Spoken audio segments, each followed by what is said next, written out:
Olá pessoal, tudo bem com vocês?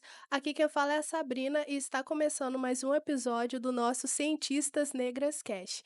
Muito obrigada a você que está escutando o nosso podcast nesse momento. E bom, pessoal, para a nossa entrevista de hoje, nós temos uma convidada muito especial. Ela é estudante de bacharelado em Física pela Universidade de São Paulo e seus principais interesses são baseados em cosmologia e astropartículas. Com vocês, Ana Pleiade. Obrigada. É a Ana Pleiade, viu? Muita gente confunde, Desculpa. porque não tem acento, porque eu sou disléxica. Aí eu não ponho acento nas coisas, mas a culpa é toda minha. É um prazer muito grande estar aqui, poder compartilhar um pouquinho da minha história e motivar várias meninas a seguirem carreira acadêmica. Ana, eu tô muito feliz por você estar participando do nosso podcast hoje. É um prazer imenso em te conhecer. Muito obrigada de verdade, viu? Eu que agradeço o convite. Então, Ana, eu estava analisando o seu perfil do Instagram e eu observei que uma das suas pesquisas científicas, um dos seus trabalhos que foram realizados durante seu período de graduação foi a Astrominas. Então, mediante a isso, você poderia explicar para aqueles que estão escutando o nosso podcast sobre o que seria a Astrominas? O Astrominas foi o projeto que me deu mais ânimo a continuar estudando na universidade. Eu vou contar uma historinha de como eu conheci o Astrominas e porque ele foi tão importante, depois eu falar um pouco sobre o projeto em si. Quando eu entrei na graduação em 2020, eu sou do interior de Minas Gerais, aí eu vim para São Paulo, e aí eu fiquei apenas um mês aqui na USP, porque deu a pandemia e eu tive que voltar para casa. Isso me deixou muito triste, porque eu fiquei sonhando, uau, vou desfrutar de tudo que a USP ela oferece, e aquele ânimo de adolescente de morar sozinha, então eu estava gostando muito. E eu voltei para casa depois de um mês. E isso me deixou muito triste. E para piorar mais ainda, eu descobri, mesmo sendo incrivelmente nerdola na escola e tirando ótimas notas, que eu não ia tão bem na universidade assim. Isso eu vou dar um spoiler de era porque eu estudei em escola pública durante toda a minha vida e tinha coisas que eram extremamente importantes e que eu não tinha visto. E aí eu tava meio triste porque a academia ela é muito elitista e ela fala assim, você tem que ser perfeito o tempo todo. Se você quer ser um cientista, se você quer ser um astrofísico, você precisa ter notas perfeitas. Isso já tava me deixando triste porque se eu já tô indo mal nas matérias no primeiro semestre na graduação, como eu vou ser uma cientista boa? Como que eu vou fazer pesquisa do jeito que eu gosto? E aí apareceu um e-mail para mim, que geralmente eles publicam e-mails, assim, coisas que acontecem na universidade. Apareceu o e-mail, apareceu o tema lá, Astrominas. E aí eu falei, eu vi lá que eles estavam. Que era um projeto que incentivava as mulheres, meninas e mulheres, nas ciências exatas. E aí eu pensei, poxa, talvez eu não sirva para ser cientista, mas talvez eu sirva para motivar mulheres a fazer ciência, motivar pessoas como eu a fazer ciência. E aí eu mandei um e-mail para a coordenadora, que é a maravilhosa Liz Cipriano, e aí ela falou assim comigo assim: "Ah, o Astrominas desse ano já acabou, mas se você quiser fazer parte de outro projeto, eu vou te colocar para fazer parte do projeto que é o Cecília. Porque o Astrominas ele acontece só uma vez no ano e ele é dedicado a ciências da Terra e do universo, a ciências exatas em geral, para meninas de 14 a 17 anos conhecerem um pouco mulheres incríveis que revolucionaram, que fazem pesquisa hoje em dia e tal. Mas o Cecília, que é um projeto voltado às escolas públicas, ele acontece todo ano. E aí eu tive contato com a Liz, que é docente do Instituto de Astronomia aqui.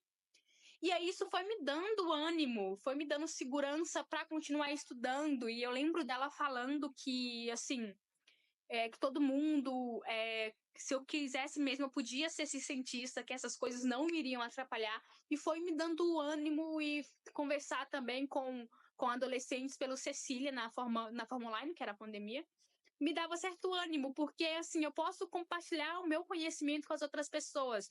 Isso me fez ter mais motivação para estar na faculdade. E aí depois eu até arrumei uma iniciação científica na área que hoje eu vou para o mestrado, né, no próximo semestre, que é a área de matéria escura. E eu conheci profissionais incríveis, que eu fui ganhando bagagem acadêmica. E a Ana, é engraçado que eu falo isso agora, porque a Ana de 2020, se eu falasse para ela, não, você vai terminar o curso no período ideal, você vai terminar o curso sem nenhuma reprovação e você vai para o mestrado direto, ela não iria acreditar em mim. Porque em 2020 parecia que o mundo estava acabando, que a universidade estava mostrando para mim que eu não servia para ser cientista. E agora eu tô aqui na minha sala de pesquisa que eu tenho no instituto, me preparando para o mestrado e só terminando as matérias da graduação conforme foi, assim, com uma nota boa, uma nota geral do curso boa, assim. Então, eu precisava de um empurrão de alguém da academia que olhasse para mim e não visse como uma minoria que está ali para preencher a cota da universidade, que sim poderia fazer ciência como qualquer outra pessoa desse instituto poderia fazer. E o Astrominas, eu acho que ela tem esse poder de mudar a visão. Não, mulheres, olha aqui, a gente está fazendo ciência, a gente faz pesquisa, a gente consegue mudar a realidade que a gente vive. E para mim foi muito importante ter esse contato com o Astrominas, tanto é que eu estou formando agora, eu estou na coordenação do Astrominas agora, e todos os anos eu participo do Astrominas e pretendo continuar participando do Astrominas até que assim, eu puder. Mas falando sobre o projeto, é um projeto que dura 3 semanas, que é totalmente online, que você conhece mulheres incríveis de várias áreas através de vídeos que ela grava, um material todo preparado, que a gente cuida com muito carinho, prepara com muito carinho para as meninas, e que esse ano já está com inscrição aberta e que a gente espera que vai ser muito legal também. Nossa, Ana, totalmente incrível. E eu penso que você tá se sentindo, assim, realizada, assim, sabe, porque de fato você teve que enfrentar uma barreira para você chegar onde você tá hoje. Sim, inúmeras. Inúmeras Mas é mais barreiras. barreiras invisíveis, sabe? A barreira que você não vê diretamente. Uhum. São coisas assim que você vai explicar para alguém como um homem, assim, branco, que teve privilégios, ele não vai entender. Mas a gente sabe que a gente enfrenta na universidade, sabe? Com certeza. E, Ana, a gente está todo nesse assunto, todo nesse papo de física. E quando que você começou a se interessar pela física? Ter interesse por esse lado de cosmologia, astropartículas? Então, tudo começou, eu tenho até uma Tardes aqui comigo, não sei se você conhece, é uma série de ficção científica chamada Doctor Who, Já ouvi falar. que fala de um, que fala de um cara que viaja pelo universo. E aí, um dia aleatório, eu tava em casa, assim, e minha mãe, ela tem um costume de passar. Tá passando na TV, ela vai pulando nos canais e no fim não assiste nada. E aí ela me chamou pra ver TV com ela. E tava passando um episódio sobre Doctor Who. E era um cara que viajava pro universo. Eu falei, uau, que incrível, né? E aí eu tava gostando desse tema de universo, mas tudo em nível ficção científica, viagem no tempo, que eu acho que é uma boa porta de entrada, sabe? O pessoal fala que não, mas eu acho uma boa porta de entrada. E aí eu tava na biblioteca da minha escola e falei, não, já que eu tô interessada nesse assunto, eu vou procurar alguma coisa disso para ler. E eu dei a sorte muito grande de encontrar o livro Bilhões e Bilhões do Carl Sagan. Foi o livro que eu encontrei. Encontrei um livro. Primeira vez que eu fui procurar coisa de astronomia, eu achei um livro do Carl Sagan. E aí eu li esse livro. E aí ele falava que ele ia mudar a minha visão de como eu via astronomia. E eu falei, tudo bem, eu não tenho visão nenhuma. E aí no fim do livro eu falei assim, meu Deus, é isso que eu quero pra minha vida. Eu quero trabalhar com isso. E aí eu passei. Isso eu tava no ensino fundamental ainda. É bom ressaltar, eu tava no ensino fundamental. E aí eu planejei mentalmente como seria que eu iria estudar. Aí eu procurei a melhor universidade do Brasil para estudar isso no Google e apareceu a USP. Eu só fui conhecer a USP quando eu passei no vestibular, eu não conhecia a USP antes. E aí eu preparei durante meu ensino médio inteiro para passar na USP. E aí, assim, quando eu falei: "Não, é isso mesmo que eu quero seguir". É importante falar, eu já fazia divulgação científica antes, lá no ensino médio, eu tinha uma página no Facebook, só que, assim, a minha cidade é muito pequena e o pessoal de lá é meio assim pra essas coisas, e eu ouvia, tipo: "Ah, para com isso, isso não vai levar a lugar nenhum. Você é tão inteligente, por que você não faz um curso que vai dar mais dinheiro? Sei lá, uma medicina, um direito da vida. Você é inteligente, devia fazer esse curso para você ter estabilidade financeira", porque tem essa questão também. Você é, você é preto, você é pobre. Não vai pensar em fazer curso de intelectualzão assim, não. Você tem que pensar em ganhar dinheiro, entendeu? Você não pode viver uma vida onde você tá buscando se deitar. Eu penso assim, eu quero ter uma vida onde eu deito a cabeça no travesseiro à noite e me sinta realizada. Sim. Independentemente do que eu faço. Eu quero à noite sentir que eu estou fazendo o que eu acho certo. Eu acho que eu sempre busquei fazer isso. E aí, quando eu ouvia eh, esse tipo de comentário, eu entendia, porque é muito bom você ter estabilidade financeira. Dinheiro é realmente muito bom. Mas aquilo que te dá prazer de você acordar de manhã, você levantar e falar, não, eu quero ser isto. Porque eu vejo o cientista como um super-herói. Na minha cabeça, é um super-herói, o cientista que fodão, pesquisa isso, pesquisa sobre o universo. Eu acho incrível. Então eu falei, não, se eu posso sonhar, eu vou sonhar um pouco. Talvez eu não consiga realizar o meu sonho, mas eu vou sonhar. E aí eu lembro que eu estava na escola, eu falei para a professora isso, ela falou uma frase que eu acho que eu nunca esqueci, que é uma frase que eu aplico até hoje, que é que nem todo mundo que conseguiu, nem todo mundo que tentou conseguiu, mas todo mundo que conseguiu tentou. Então a primeira coisa que você tem que fazer é tentar. Com certeza. Deixa o povo falar, só vai e tenta. E é isso que eu fiz durante toda a minha vida. Eu tentei, eu dei o meu máximo possível. E eu consigo ficar feliz de falar, uau, agora eu sou quase uma física, sabe? Falta pouca coisa para mim ser física, falta pouca coisa para mim ir pro mestrado. Isso me deixa muito feliz. Aí quando eu falo, eu vou pesquisar sobre matéria escura. Aí a pessoa pergunta, o que é isso? Aí eu falo toda animada, então é uma matéria que a gente sabe que tá lá, mas não sabe o que ela é, e tem toda uma pesquisa para isso.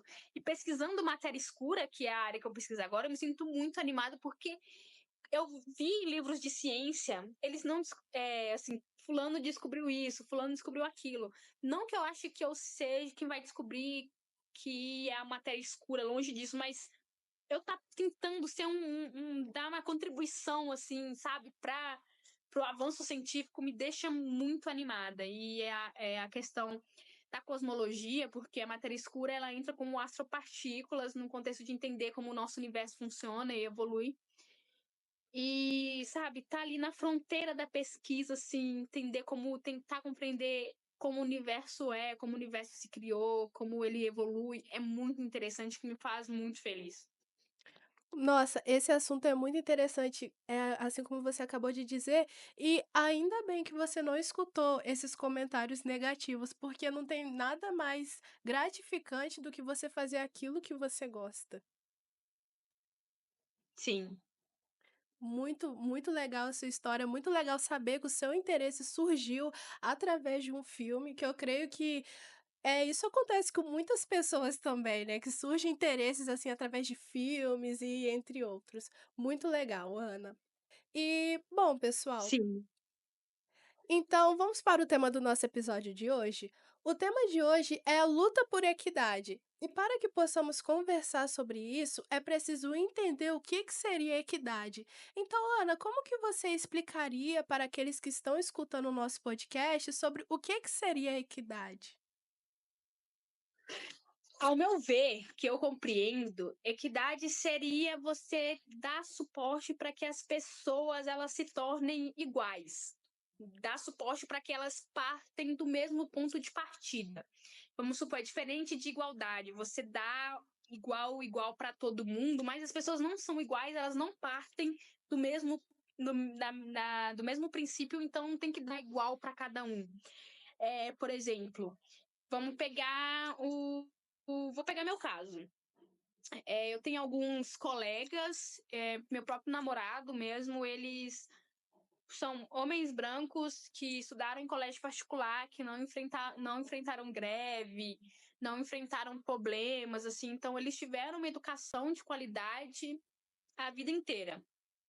Aí a gente vai concorrer à vaga do vestibular. É um direito igual. Todos têm direito a concorrer à vaga na universidade. Mas eu, que já enfrentei greves em escolas, professor faltar, tanto é que eu tenho um episódio da primeira vez, a primeira e única vez que eu tive uma arma apontada para mim, eu estava dentro de uma sala de aula. Eu Nossa. estava dentro de uma sala de aula, é importante frisar isso. Que tinha vários problemas na minha escola, com questão de tráfico de drogas e outras coisas assim. Como é que eles vão me dar só o direito de ir fazer uma prova para entrar numa universidade? Eu preciso de uma cota. Eu preciso também ter auxílio para chegar nessa universidade, para permanecer. Não somos. Eu não gosto dessa frase falando somos iguais. Não somos iguais. Precisamos olhar para o indivíduo, assim, um conjunto de indivíduo, pessoas pretas, pessoas indígenas, pessoas PCDs. A gente precisa olhar para essas pessoas com um certo tipo de carinho e tratar as necessidades delas de formas diferentes. Não é só oferecer uma vaga na universidade, não é só tornar as universidades públicas igual as universidades são públicas aqui no Brasil. É possibilitar que as pessoas que são à margem da sociedade, que quando a escravidão acabou, elas foram mandadas para os morros, em ter comunidades sem trabalho, onde o Brasil importou pessoas da Europa para trabalhar, para não contratar negro e deixar o negro à margem da sociedade. A gente tem que entender esses motivos para que a gente tenha cota hoje no Brasil, tem esses processos. É muito engraçado porque, assim, eu sou filha de uma doméstica, eu sou filha de uma doméstica e de um cara que trabalha na construção civil. Eu sou neta de uma moça que trabalha varrendo rua, que ela é gari. Eu sou bisneta de uma mulher semi-analfabeta. Eu sou tataraneta de pessoas que tinham acabado de sair da escravidão. Há 5 gerações atrás, a minha família ainda era de pessoas escravizadas. Então, como é que você acha que eu vou ter o mesmo. Você tem que me dar oportunidades desiguais para chegar na universidade para continuar da mesma forma que uma pessoa que já vem acumulando riqueza desde sempre, uma pessoa que nas férias viaja para os Estados Unidos, viaja para a Europa e gasta milhares de dinheiro com um monte de coisa, enquanto eu tive que a vida inteira conviver com um pouco, porque foi isso que sobrou para as pessoas pretas. E até hoje sobra. É o pouco, é o resto. Então, tá na universidade pública, buscar por equidade, mesmo assim, eu já tô aqui, eu não preciso mais usar esse argumento. Eu posso simplesmente deixar de lado e falar, não, não preciso mais. Já entrei com cota, não preciso mais. Mas quando eu tô na academia científica e eu vejo que não tem mulher preta, que não tem homem preto, que as pessoas pretas que estão aqui nesse instituto são as pessoas que estão fazendo a limpeza e a manutenção, isso me dá muito mais força a falar, não, a gente precisa de mais mulheres pretas na ciência. E eu gosto muito de frisar que é mulher preta. Por quê? Porque a gente já tem uma luta de igualdade de gênero muito grande. Mas, geralmente, essa igualdade de gênero, quando tem essas pesquisas de igualdade ou inclusão, a gente sempre percebe que são mulheres brancas que estão ocupando essas vagas, essas coisas, e tá tudo bem. Eu luto para que mulheres e sempre tenha mais mulheres, porque é sempre mais fácil de lidar com mulheres que lidar com homem. A gente precisa ver quais mulheres que estão entrando. Tá entrando mulher preta, tá entrando mulher PCD, tá entrando mulher indígena, tá entrando mulher amarela. Que mulher que tá entrando, entendeu? A gente tem que frisar isso. A gente quer mulher negra, a gente quer mulher indígena, a gente precisa de uma equidade para que mais mulheres menos privilegiadas entrem na academia. Façam divulgação científica, faça pesquisas acadêmicas. Muito profundo, Ana. Muito obrigada pela sua explicação. E bom, pessoal, agora que a Ana nos deu essa explicação, por que que o nosso episódio de hoje se chama Luta por Equidade? Nas áreas de ciências, por exemplo, essas mulheres representam aproximadamente 25 a 30% nessa área. E, mediante esse contexto, eu gosto até de usar a frase da professora da UFJF, Zélia Ludwig, que diz assim: se o percentual dessas mulheres em geral é um percentual pequeno, o percentual de mulheres negras cientistas é ainda menor. E por isso, pessoal, é importante lutarmos pela equidade dessas mulheres negras na ciência. Nós não queremos tomar o espaço de ninguém, mas sim ocupar aquilo que nós temos o direito também.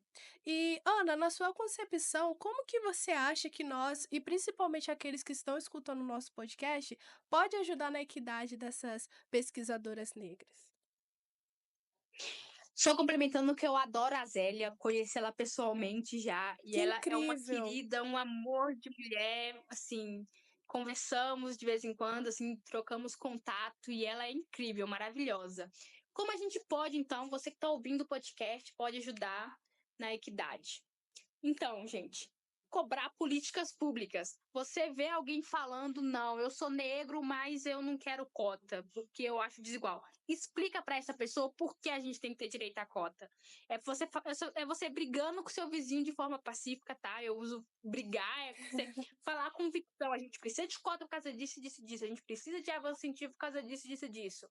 A gente precisa, sabe, para tentar criar esse olhar, assim, para ele parar e olhar a sociedade e ver quem está em cargo de liderança e quem está sendo mandado. Qual é o tipo físico dessas pessoas? Para o que você está fazendo e começa a observar. Porque a partir do momento que você começa a observar isso, você vai começando a sentir um sentimento que eu chamo de ódio, mas não é um ódio ruim. É um ódio de tentar transformar. É um ódio de tentar mudar.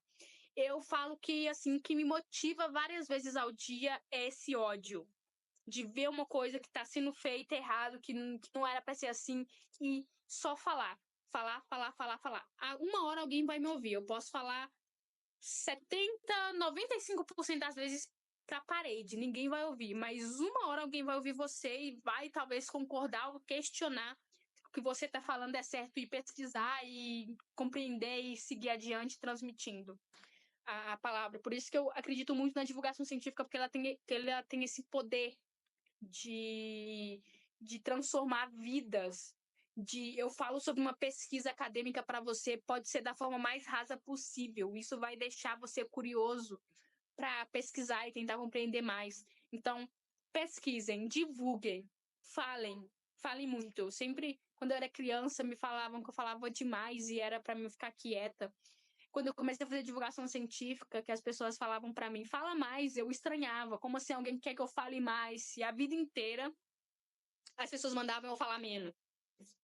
Então, conversem, falem mesmo. Retweetem, postem no Instagram, postem no Facebook, no WhatsApp, faça corrente. A gente precisa assim, não sei se você sabe, mas das cotas, elas são votadas, eu acho que de 10 em 10 anos para ver se continua ou não. E não é algo que teoricamente as cotas foram criadas para ser algo só temporário, enquanto eles faziam essa mudança no ensino médio para tornar o ensino médio melhor. O que tivemos foi um retrocesso no ensino médio, que foi o novo ensino médio, onde pessoas pobres de escolas públicas não têm as matérias suficientes para fazer vestibular para entrar na universidade. E aí, se a gente vai lá e tira a cota, o que a gente tem? Mão de obra barata, a gente não tem pessoas pobres entrando em universidades e aí formando, mudando vidas, porque a universidade, apesar de várias pessoas falar que não, ela é um meio de ascensão social muito grande para pessoas pobres. Você tem contato com coisas inimagináveis na universidade. Então, se a gente muda o ensino médio, se a gente possibilita que as crianças aprendam física, química, sociologia, história da forma que deveriam aprender, a gente não tem pessoas pobres na universidade. Consequentemente, a gente não cria esse movimento de tentar mudar esse sistema, porque se pouca gente tem conhecimento, como é que ela vai tentar mudar? Então, conhecimento é a base de tudo. É a base de tudo mesmo. E aí, a gente tem hoje um ensino médio que não funciona, pessoas a todo momento querendo descredibilizar cotas. Por quê? Porque elas não suportam hoje em dia que tem preto, que tem pobre, que tem favelado na universidade pública tentando mudar as coisas na universidade. Então, vamos barrar da onde está vindo, vamos tirar a cota, vamos mudar o ensino médio, que já não era bom, para fazer com que menos pessoas mudem, porque assim eu continuo no meu lugar de destaque. Eu gosto muito de falar que algumas pessoas, elas têm medo de que pessoas pretas e pobres entram na universidade e façam exatamente a mesma coisa que elas fazem, que elas vão descobrir que elas não eram especiais e sim privilegiadas. Quando alguém que veio de nada, veio do nada, consegue ser igual ou melhor que você em alguma área acadêmica, isso cria desconforto, porque tira ela do pedestal que colocaram. Como é que fulano que não teve nada é igual a mim, ou é melhor do que eu? Então, assim, a sua só o fato de você existir já incomoda. Você existir sendo letrado, e estou falando letrado cientificamente, letrado socialmente, racialmente, vai incomodar muito mais.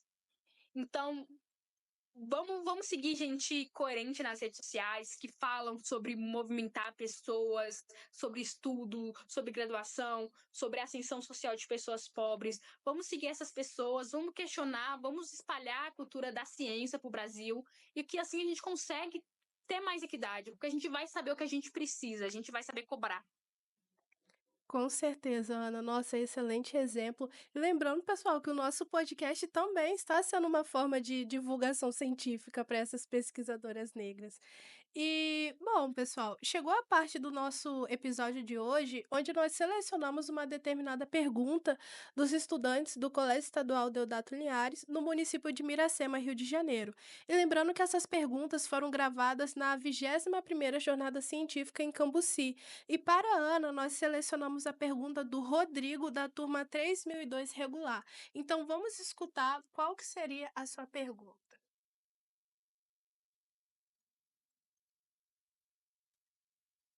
Como ela se sente trabalhando com pesquisas científicas, algo que é de suma importância para a sociedade, dentro de um mundo que a discriminação ainda é algo muito forte. Então, boa pergunta. Eu me sinto como uma desbravadora. Eu tenho que dormir e acordar todo dia sabendo que eu vou enfrentar algum baque. Eu quero fazer pesquisa de ponta, mas em um país onde não tem incentivo para pesquisa. Eu não vou falar que o brasileiro não gosta de ciência, porque o brasileiro gosta sim de ciência, ele não é incentivado a conhecer a ciência. Um Brasil onde a gente tem poucas mulheres cientistas, aí um país que a gente tem menos ainda mulheres pretas cientistas, e um país onde a maioria das pessoas que estão na universidade fazendo pesquisa são pessoas de elite. Então, é um desafio diariamente que a gente tem que fazer. Por isso que eu falo que quando você entrar no você é pobre, na universidade, você entra na universidade, você vai enfrentar um desafio muito grande, porque tudo está fazendo com que você saia. Eles querem que você saia. Mas você tem que usar a força do porquê e da onde você veio para continuar se mantendo. Eu gosto de pensar que a gente que teve que batalhar muito mais para chegar aqui, a gente sabe o quanto foi difícil e por isso que a gente não vai sair. Então a gente vai entregar o nosso melhor sempre. Então, assim, ter consciência do porquê você está fazendo. Eu faço ciência porque eu sinto que é parte da minha vida. É parte da minha vida desenvolver ciência, é parte da minha vida a divulgação científica. Ver assim que a gente trabalha, você trabalha para a sociedade. Apesar de eu trabalhar numa área muito específica que a gente não vê diretamente a aplicação na sociedade, mas quem sabe no futuro a gente tem uma aplicação das coisas na sociedade também. Tem uma área nova que é a física médica, que é a aplicação da física na medicina que ajuda a salvar vidas, assim, é um exemplo perfeito de como a ciência pode contribuir no seu dia a dia. A gente poder conversar aqui é científico, porque teve todo um estudo para que a gente possibilitar a criação do celular e tal. Então, assim, eu me sinto. Eu não sei explicar, mas primeiro atacada, porque eu sinto que eu sou atacada constantemente, mas eu me sinto especial também por estar aqui. E também me sinto na obrigação de falar para outras pessoas virem ocupar esse lugar. Então é um mix de sentimentos muito forte. Muito bom, muito obrigada pela sua resposta, e isso é totalmente incrível. E, bom, para encerrarmos, Ana, o que que você gostaria de dizer para os alunos e professores do Colégio Estadual Deodato Linhares e para todos aqueles que escutaram o nosso podcast? Você gostaria de deixar algum recado? Eu queria agradecer imensamente por me escutarem até aqui. Eu queria dizer para que ninguém pode dizer que você não pode fazer alguma coisa.